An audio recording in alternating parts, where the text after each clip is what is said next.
In order to persevere through hard times, you have to realize that there are no times. There is no time, there is no event that will ever occur, and there is nothing in this world that will ever matter.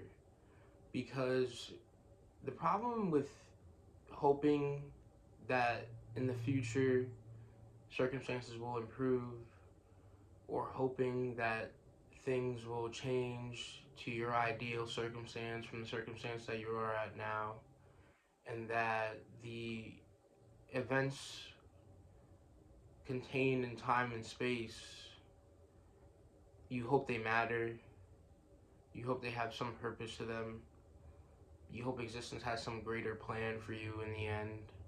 But in the end, everything leads to nowhere. It will always lead to nowhere, no matter what you do. Even right now, you're looking at nothing. As soon as I speak, the voice disappears into the void. The words I say disappear as if I never said them. And the same thing happens when you go through a good time. They disappear or they turn into a bad time. Really, they are neither good or bad. You should have the firm resignation that no matter what happens, good or bad, I remain devoted to the Guru or the Dharma. Because realizing that the circumstances in this world have nothing to do with your true happiness, you begin to seek a happiness that goes beyond circumstance. Because the tough times that we experience in this world is due to our own projection onto the world. We create an entire world within our minds, and then we suffer due to that own world that we created. We are both the creator, the perceiver, and the destroyer.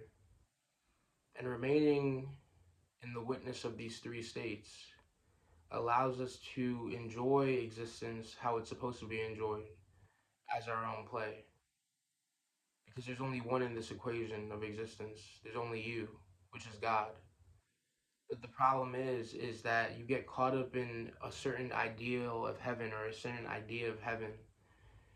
And because of that heaven that you experience, you have a habitual habit of pleasure.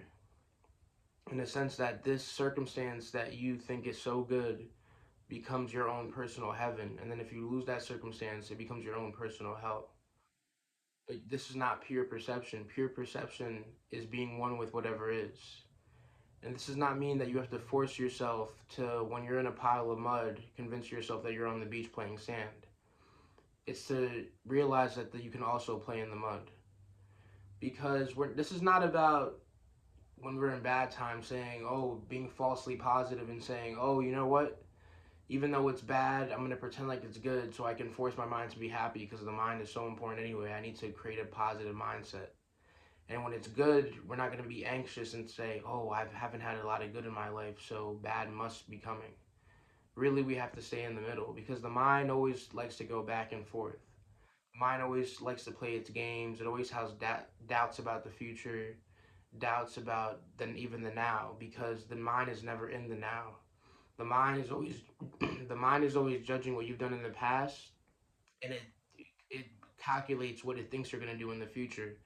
And this is what creates anxiety, because always, constantly, existence is going through never-ending changes, a never-ending dance, but going back and forth between what you think is good and bad. Really, existence is just being as it is, but you create the labels such as good and bad. So then when you go through a specific circumstance, now when that circumstance doesn't align with what your ego wants that circumstance to be, then you feel like your world's falling apart because the ego is dependent on the world. The ego is dependent on an external circumstance in the sense that even to think is due to something that is you can point at. I can point at my brain thinking. That means I'm not the one thinking. I can say, "Oh, I'm going through a bad time." But that shows that I'm not going through the bad time, because if it's bad in a time, that means I'm judging a reality that's neutral, and also I'm saying time when there is no such thing as time. So really there can't be such thing as a bad time. It's just what I created with words. Really it just is as it is. It's just a pure being circumstance, pure presence. But then we see all these pure presences of existence that we experience. We put labels on them.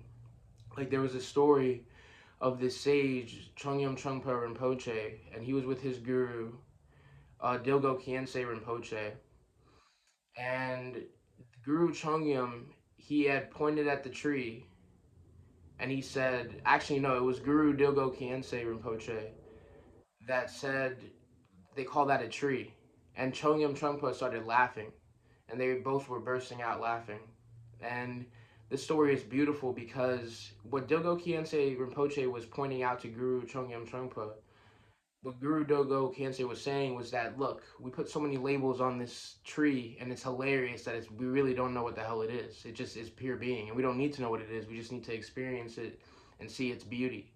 Because over time, when we've gone through something that we deem as pleasurable, or that we deem as ideal, or that we deem going our way, we miss out on the way, on the pure way. Because I'm telling you, when you just allow existence to be, and you don't see it as good or bad, friend or foe, and you just remain the witness of all things, everything becomes so beautiful. But when you're trying to force existence to match up to what you think it should be, then you'll never be able to see. And this is why they say opening your third eye, because it allows you to see clearly, not what you want to see, but what is. Because we suffer in circumstance due to the desire to perceive what we want to perceive and see what we want to see. But when we devote ourselves to the Dharma, the Guru is constantly beating on our ego, constantly destroying our ego, constantly destroying our false desires, our false perceptions. And with the teachings, we're constantly scrubbing. It's like a mirror. You scrub the mirror, you scrub your car window, and you realize that it was never clean or it was never dirty, but you still have to clean because you have the illusion of it being dirty, but the true nature of it is clean. And it's the same thing with devoting yourself to the Dharma. You constantly remain the student, knowing the mirror is clean, but just like a mirror, even though its true nature is clean, sometimes smudges try to just to appear on it and pretend like it's its true nature, but then you wipe it off with the teachings of the Guru. And the mind is constantly trying to play with us because the mind, it's in a sense never stable. You know, we like to call certain people crazy, oh, they're unstable, or this person is stable. Really, what everybody's trying to suppress their craziness, and it's like, who can show up to work enough to where they can be deemed a consistent and a valuable member of society, in a sense that you could be going through complete hell, you could be depressed, ready to kill yourself, but people will deem you a valuable member of society if you show up to work consistently. Even though you have the mental state of somebody who's in a insane asylum, or quote unquote should be in an insane asylum. Not actually, they should be training with a guru, but just to use a saying that people will understand, in the sense that imagine a mental state where you're so depressed where you don't even feel like you want to live anymore, but then people feel like that and still have to go to work. And so if you told somebody I want to kill myself, they would call social services on you or somebody to send you to a mental asylum. So instead of bringing you to the Dharma, they'd send you to get locked up in an asylum. So it's like people only care about you when they view you as good, in the sense that you're doing good, you're going to work, you're in the right time and place, circumstance. And then we start to judge ourselves with these labels. We start to judge ourselves as, oh, I'm working a job, so this means I'm good or I'm valuable. Or this is going well, so this means I'm good and I'm valuable. But we have to go beyond labels in order to truly be free and stop putting labels on reality. And this is why we practice Guru Yoga, which is seeing the Guru with a pure perception. So no matter what the Guru does, no matter what he or she does, it's an enlightened activity. And this allows us to see any activity that goes on in existence as an enlightened activity that is pushing us to our higher self. Because too often in existence, when we're going through a period, it's like we're trying to fight with existence. We're kind of being judgmental and not seeing the bigger picture. In a sense, when we lose something and we call it a bad circumstance, it might have really been blessing us to end up in a better circumstance in the future. You could have somebody who you were in love with for so long, and it's like something, no matter what you did, it just couldn't seem to go right. And no matter what you tried to force, and no matter how much you tried to resist, it just ended. And then a day later, you find the person for you. So it's like you could be so stuck on something that it blocks you out from the blessings that are going to come in the future. So when you are suffering due to a bad circumstance, or you feel like you can't persevere or move on in life from a past circumstance that's dragging you down, really what you're talking about is you're in your own mind, because your mind perceives the outside, and then it creates an entire world due to what it experiences on the outside.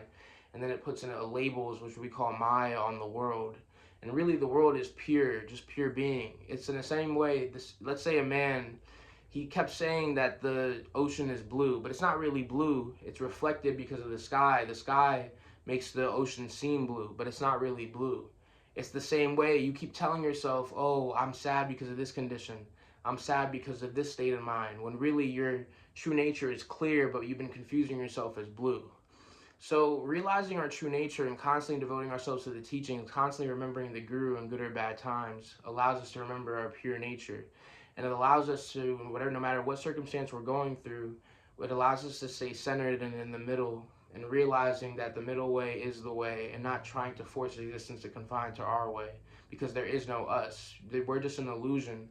And we got this, somehow we got this idea of free will, to where, I can choose this pencil, to show you as an example, but what made me choose a pencil? Why didn't I grab this car?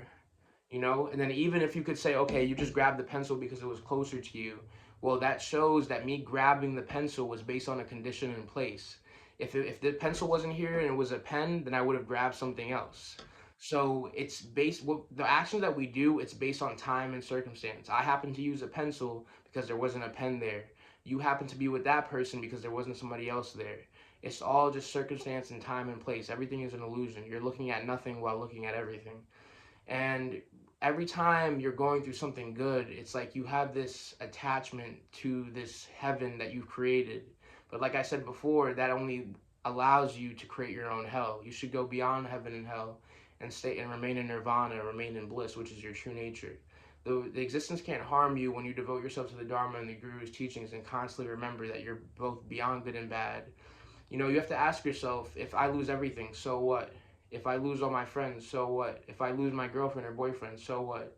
If I lose my entire family, so what? If the whole world disappears, so what? I will still be blissful. And you have to understand that no matter what you experience, I'm telling you, stop looking and waiting for this perfect time in existence where everything is going perfect and well. That will never exist. That will never happen.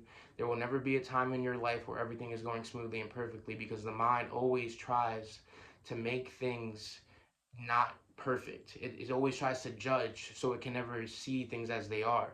But when you let go of judging, when you let go of this mind, you start to experience this existence like a child, just free flowing, not judging, and just having fun. Existence is about having fun. Existence is not about, it's not about putting a burden on yourself. There is no burden in existence. The only burden you create is in your own mind, in yourself. Nothing can harm you, nothing can affect you, because you have taken refuge and devoted yourself to the sages who are beyond this world. So if you're devoted to something beyond this world, how can you ever be imprisoned by this world?